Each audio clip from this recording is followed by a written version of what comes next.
साल पहले India today का एक रिपोर्ट आया था। रिपोर्ट मुसलमानों के संदर्भ में था। रिपोर्ट में कहा गया था कि मुसलमान घरों में कम है और जेलों में ज्यादा है। ऐसी ही कुछ परिस्थिति आज SC ST के बारे में भी देखने को मिलती है। हालिया एक रिपोर्ट आई है, उस रिपोर्ट में कहा गया है कि SC ST के जो लोग हैं वो उनकी देश की आबादी और जेलों में जो कैदी है उनमें SC ST की आबादी इनमें काफी अंतर है। 2011 के सेंसस के अनुसार SC ST के जो लोग हैं उनकी आबादी देश में 24% है और वही जेलों में जो कैदी है उनमें SC ST के लोगों की आबादी 34% है। यानी लोग SC ST के लोग घरों में कम है और जेलों में ज्यादा है। रिपोर्ट में आगे कहा है कुछ राज्यों में यह प्रदर्शन और भी ज्यादा खराब है, जैसे महाराष्ट्र, तमिलनाडु, असम, राजस्थान। इनमें SC ST के लोगों की प्रदेश की संख्या और वही जेल में जो कैदी है उनकी संख्या उनमें काफी अंतर है। उदाहरण के तौर पर तमिलनाडु की अगर बात करें, विचाराधीन जो कैदी है उनकी संख्या SC ST के लोगों की संख्या 38% है और वही प्रदेश की जो पूरी कुल आबादी है उसके मुकाबले में SC ST के लोग 21% है। यानी 17% का अंतर इन दोनों में है। रिपोर्ट में NCRB के भी आंकड़े दिए हैं। NCRB ने 2015 का जो उनका रिपोर्ट है वो भी लोगों के सामने रखा हुआ है। वो रिपोर्ट कहता है 55% जो कैदी है वो SC ST और मुस्लिम है। वही 2011 के जनगणना के अनुसार उनकी कुल आबादी है 39%। रिपोर्ट में डेथ पेनल्टी ऑफ इंडिया का भी एक सर्वे दिया है, उसका भी एक रिपोर्ट दिया है।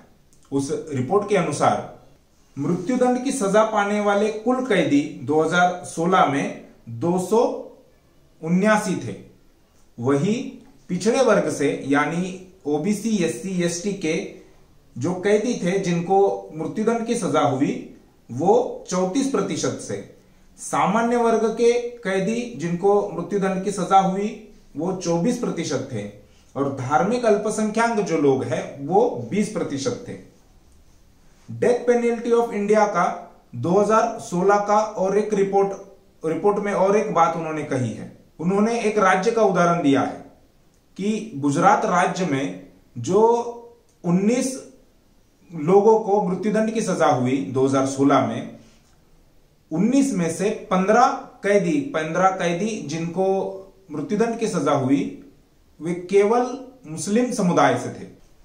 रिपोर्ट के कंक्लूजन में सबसे गंभीर बात कही गई है। उनका कहना है कि SC ST को पुलिस द्वारा निशाना बनाया जाता है और निशाना बनाने का एक खास प्रकार का, एक विशेष प्रकार का पैटर्न है।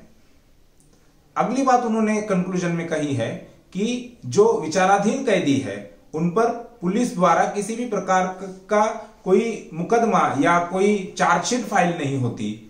उनका जो क्राइम है, उन्होंने जो घटना की है उसके ऊपर किसी प्रकार की कोई जांच नहीं होती और जांच न होने से, चार्जशीट फाइल न होने से वे कैदी सालों साल जेलों में सड़ जाते हैं जिनकी कोई सुनवाई नहीं होती। सरकार की तरफ से उनकी सुनवाई नहीं हो रही है, अदालत की तरफ से उनकी कोई सुनवाई नहीं हो रही है। तो हम मीडिया के माध्यम से जनता के दरबार में यह मुद्दा उपस्थित कर रहे हैं कि जनता के अदालत में, जनता के दरबार में उनकी सुनवाई हो और उनको न्याय मिले। आज के इस वीडियो में इतना ही।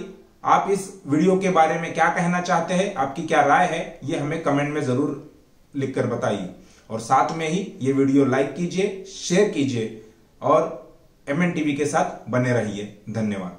समाज की महत्वपूर्ण घटनाओं की जानकारी के लिए MN TV को सब्सक्राइब करें और साथ ही साथ बेल आइकन को दबाएं ताकि आपको हर महत्वपूर्ण जानकारी मिलती रहे।